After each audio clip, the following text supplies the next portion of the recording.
Актуальныя праблемы сучаснасці, гісторыя, культура, родная мова і мастацкае слова. Пра гэта і не толькі пісьменнік і публіцыст Навум Гальперовіч гутарыць з вядомымі людзьмі краіны. Вітаю вас, сябры. Сёння немало людзей у Беларусі, якім даспадобы беларуская мова, творчасць на беларускай мове, гучанне беларускага слова.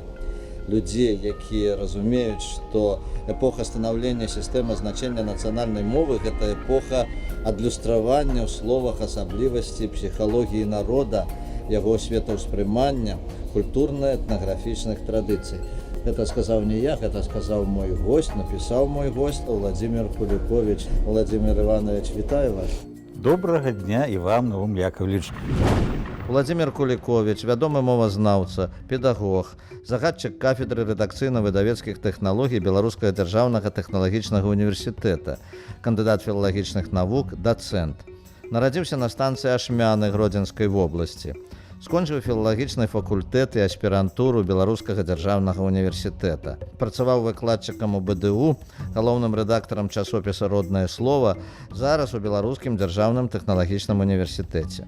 Владимир Куликович – аўтар вялікай колькасці публікацый, артыкулаў у СМІ, кніг, вучэбных дапаможнікаў, манаграфій, распрацоўшчык алімпіядных заданняў для школьнікаў. Владимир Иванович, яшчэ адна цытата. Сёння нямала людзей у Беларусі, якім даспадобы беларуская мова, творчасць на беларускай мове, гучанне беларускага слова. Наколькі гэта сёння распаўсюджана і што для гэтага трэба, каб гэтае гучанне беларускага слова ў побыце у нас было больш? Ведаеце, у параўнанні нават з дзесяцігоддзям назад, ці дзесяцігоддзям таму, гэта гучанне мне лашыць вуха значна часцей, чымсьці было, нават у студэнцкія часы. З чым гэта звязана? Відаць з тым, што сёння ў нас ёсць больш магчымасцей пачуць гэтае слова не толькі з вуснаў выкладчыка, але і з вуснаў рэальных людзей, якія цябе вязуць у тралейбусе, якія цябе садзяць у самалёт нават, ці якімі ты сустракаешся на вуліцы. Па-другое, чым гэта звязана, што шырэй сёння мы чуем беларускае слова, з тым, што з'явіўся інтэрнэт. Ён дазваляе гэтае слова паказваць у напісанні, няхай сабе, але праз інтэрнэт дадвосіць яго да людзей, якія неабыякавыя ў тым, каб пазнаць сябе. Што зрабіць трэба для таго, каб яшчэ больш гучала слова? Відаць, вельмі проста на ім размаўляць, выкарыстоўваць гэтае слова дзеля свайго задавальнення сваіх патрэб. Бо калі чалавек пазнае свет праз сваё слова, ён яго і будзе выкарыстоўваць у далейшым па жыцці. А наша задача, відаць, і ваша таксама, паказаць прыгажосць гэтае слова. Скажите, калі ласка, вот я недавно зусім чытаў успаміны дачкі народнага пісьменніка Беларусі Івана Навуменкі. Вось як яны, дзеткі, прыехалі ў летнік, у піянерскі летнік, і дзеткі пісьменнікаў размаўлялі па-беларуску, а астатнія думалі, што гэта вясковы, это дзеравеншчына. Вот цяпер беларускую мову часцей можна паслухаць ад гарадскіх жыхароў, ад інтэлігентных, адукаваных людзей. Ёсць такі напрамак. Ёсць, але я не сказаў бы, што ён занадта ўжо такі пашыраны. Сярод гарадскіх так гэта мова, беларуская мова становіцца як неабходнасцю вылучыць сябе і паказаць сябе як беларусамі. Але ў большасці сваёй вясковыя дзеці, няхай яны не гавораць на мове літаратурнай. Канешне, это больш страсянка. Гэта мова, якая у іх перамешаная пад уплывам расійскіх каналаў, дзесьці ў нас на Гродзеншчыне польскіх каналаў, перамешаная з польскай ці рускай мовай. Але тое вымаўленне, якое ёсць у тых дзяцей беларускіх, яно іх выдае, вясковых дзяцей. А тое, што сёння ёсць такі тэзіс, што вяртанне беларускай мовы ідзе праз горад, і гэта з'яўляецца як адзнакай іміджам беларускасці ці іміджам чалавека, які гаворыць па-беларуску, то такая версія мае быць, яна жыве, яна падтрымліваецца. І дзякуй Богу, што это ёсць. Таму што зараз мы ідзем праз інтэлектуальнасць да ўсеагульнага разумення гэтай мовы. Раней мы ішлі ад ад мовы, якую неслі ў сваёй душы вясковае насельніцтва. А цяпер мы наадварот паказваем яе прыгажосць, яе распрацаванасць ужо тым людзям, якія гаварылі і гавораць на ёй кожны дзень.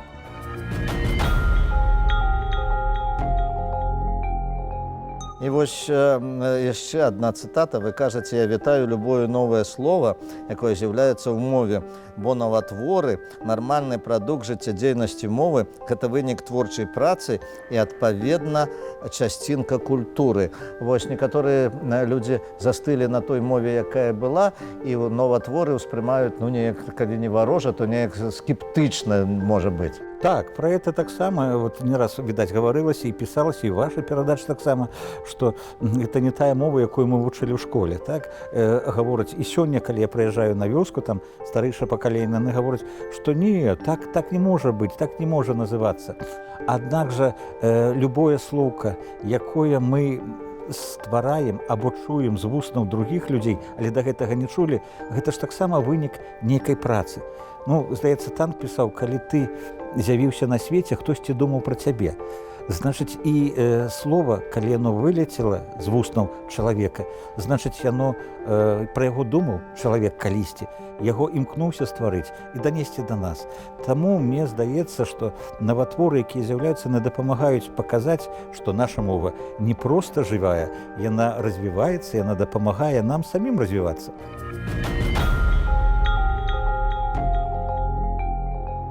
Владимир Иванович, ну вось вы мне недавно подарили вот гэтую книжку цудоўную «Беларускія месяцы», чаму іх так называюць. Я пачытаў, і там, вы знаете, такія цікавыя назвы беларускіх месяцаў, якія мы нават не ведалі. Як? Назовіце, напрыклад. Не, ну, такіх назваў сапраўды ў кожнай мясцовасці яны ёсць. Так, у прыватнасці, калі гаварыць пра нашу мясцовасць, то да кожнага месяца была свая цікавая назва, звязаная з тымі рэаліямі, якія адбываюцца ў жыцці. Ну, напрыклад, там постнік, так, месяц постнік, ось, або вадагрэй, які-небудзь, дзе калі грэецца вада, першы раз грэецца, так у нас іншы раз называюць і сакавік. Хоць часцей мой земляк Марыц называў это Багушевіч. І гэтыя назвы месяцаў, яны адлюстроўваюць навіта жаданне чалавека вот якраз ствараць мову. Простое, паўсядзённае, дзеля таго, каб людзі самі разумелі, што яны таксама могуць удзельнічаць у працэсе, ну, развіцця таго сродку камунікацыі, пра які мы ўсе гаворым, што яно называецца мова. А калі пра месяцы казаць, то гэта кніга, знаеце, яшчэ цікава не толькі тым, што там ёсць інфармацыя пра месяцы, але і тым, што там ёсць тэсты, якія дазваляюць зразумець тое, што ты прачытаў, дзеля чаго і стваралася эта кніга. Папулярызаваць мову можна яшчэ не толькі праз кнігі, але і праз сродкі масавай інфармацыі, праз газеты. І вось гадоў 5 у мяне была такая рубрыка, я думаю, што мы яе працягнем яшчэ і ў гэтым годзе, рубрыка «Беларуская слоўка». Яна распачалася ў газеце «Вячэрні Мінск», калі там яшчэ галоўным рэдактарам была Оля Шпілеўская. Затым гэта рубрыка перайшла ў «Мінскую праўду», і нават па этой рубрыцы пішуцца ўжо некаторыя магістарскія работы. Што это была за ідэя з рубрыкай? Гэта вось адсюль вырасла кніга «Беларускія месяцы», чаму яны так называюцца. Гэта рубрыка, у якой я імкнуўся паказаць, як прыйшло да нас, ну, або старажытнае слово вярнулася, або новае слово, як яно з'явілася. Ці наколькі сённяшні маўленчы працэс уплывае на развіццё мовы. Ну вот у прыватнасці я магу сказаць, што некаторымі словамі нашы аўтары пачынаюць так захапляцца, што яно губляе свой сэнс. Ну, напрыклад, слова «імпрэза». Замест звычайна простае мерапрыемства, імпрэза ўжываецца ў нас сёння ўсюды. Школьная імпрэза. Нават я чытаў, што гэтых самых сабраліся на пахавальную імпрэзу. Людзі для таго, каб адправіць чалавека ў апошні шлях. Имкнение настолько... Это не отчувание мовы. Да, это не отчувание, и по-другое, это имкнение сказать абы не так, как по-русски. Это агульная такая тенденция, якая сегодня есть. По этой же причине у нас там гаубец заменяют словом балкон, да, ці гаманец и кошелек. Так что это? калі слова кашалёк гэта старажытнае слово, таксама славянскае, таксама можна сказаць старабеларускае. Гаманец ужо не так, як у рускай мове. Таму ёсць такая тэндэнцыя. Яна дазваляе, эта рубрика мне дапамагла ўбачыць тыя асноўныя праблемы, якія ёсць сёння ў нас у лексічнай сістэме. Калі мы у пагоні за новым словам забываем іншы раз сваё роднае, якое было спрадвеку ў нас. Это добра, калі з'яўляецца сінонім. Ён можа спатрэбіцца, але нельга ж гэтым сінонімам замяняць ужо ўсюды ва ўсіх сітуацыях тое слово, якое ўжо прыжылося, было, якім карыстаюцца ўсе. Увогуле багацце сінонімаў якраз сведчыць пра тое, што лексічнае багацце і нельга адным і тым жа словам, калі чалавек называе ўсё адным і тым жа словам, дзеля таго мова і ёсць, што ёсць шмат, можна ўжываць розных слоў, гаворачы пра адзін прадмет. Абсалютна правільна, я з вами згодзін, і мы гэтым адрозніваемся ад тых стандартызаваных, развітых моваў, якімі з'яўляецца тая ж англійская ці тая ж нямецкая, што ў нас ёсць безліч сінонімаў. І гэтыя сінонімы, іх, канешне, трэба выкарыстоўваць дзеля таго, каб мы сваю мову развівалі, каб мы маглі б сказаць, што ў нас няма прымітывізму у выказванні сваіх думак, у афармленні сваіх думак.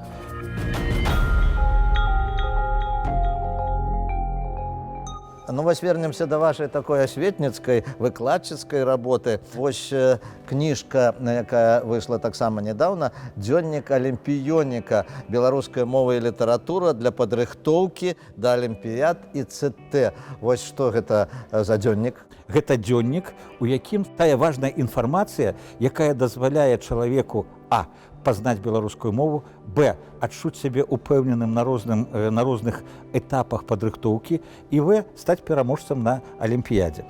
Чаму я назваў дзённік? Гэта, дарэчы, ўжо трэцяя кніга, якая выйшла ў гэтай серыі. Сёлета, у мінулым годзе она выйшла, а ў гэтым годзе мы плануем чацвёртую кнігу зрабіць, таму што ёсць такая патрэба, каб настаўнікі маглі ўзброіцца новым, здаецца, цікавым матэрыялам дзеля сваёй працы з тымі вучнямі, якія жадаюць пазнаваць беларускую мову глыбей, не так, як пададзена ў падручніках, а крышку шырэй, крышку з іншага боку, самае галоўнае з боку культурніцкага, дзе за кожным словам стаіць свая гісторыя.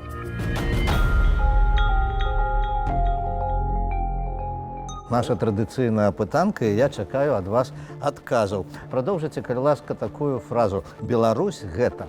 Гэта родны дом, гэта край чараўніц дзяўчат, гэта натхненне, гэта, калі хочаце, поспех. Дзякуй. А назавіце, калі ласка, 3 месцы, дзе варта пабываць кожнаму беларусу, дзе хацелася б вам заўсёды пабываць. Это лес, поле і горад Полацк. О, вот гэта прыемна. Лес які? Это Белавежская пушча, першую чаргу. Так, поле, тое ж Буйніцкае. А Полацк, таму што гэта тое, з чым звязана, моя даўнішняя мара. Это значыць, проста пабыць там хаця б пару месяцаў, адчуць дыханне гэтага горада. Часта бываю ў гэтым горадзе, але штосьці загадкавае яшчэ не разгаданае ёсць, як і ва ўсёй Беларусі. Скажыце, з якой гістарычнай асобай вы б хацелі сустрэцца і пагаманіць? У першую чаргу гэта земляком Багушевічам, з тымі пачынальнікамі, якія першыя сказалі: не пакідайце нашай мовы, каб не ўмёрлі. Багушевічам, таму што яднае мяне з ім тое, што мы нарадзіліся на адной зямлі, фактычна ў адным месцы. А яшчэ я пра яго пачуў, мабыць, у 4гадовым узросце ад дзеда, які яго ведаў. І, канешне, вось што вы чытаеце сёння і што б вы раілі пачытаць нашым гледачам? Сёння я чытаю дыпломныя работы. Нашы гледачы іх чытаць не будуць. Канешне, але раю пачытаць усім беларускія казкі. Это першае, таму што ў іх ёсць усё. І, канешне, казкі жыцця Якуба Колуса. Бо з іх, мабыць, і пачалася наша адкрыццё беларускасці. Усе астатнія кнігі, канешне, таксама трэба чытаць, но там трэба быць трошкі падрыхтаваным чытачом. А праз казку можна пазнаць і душу беларуса, і яго стаўленне да другіх людзей. І самае галоўнае, што это той тэкст, тыя творы, якія зразумелыя кожнаму. І кожны для іх можа адкрыць у гэтых творах тое, чаго яму не хапае. Ну і апошняе пытанне, на якое практычна вы адказвалі усю нашу праграму. Што для вас беларуская мова? Это мой лёс. Што ж, дзякую, Владзімир Іванович. Я нагадаю нашим тэлегледачам, што сённяшнім маім госцем быў вядомы беларускі мовазнаўца, дацэнт Владзімир Іванович Куліковіч. Усяго найлепшага, сустрэнемся праз тыдзень.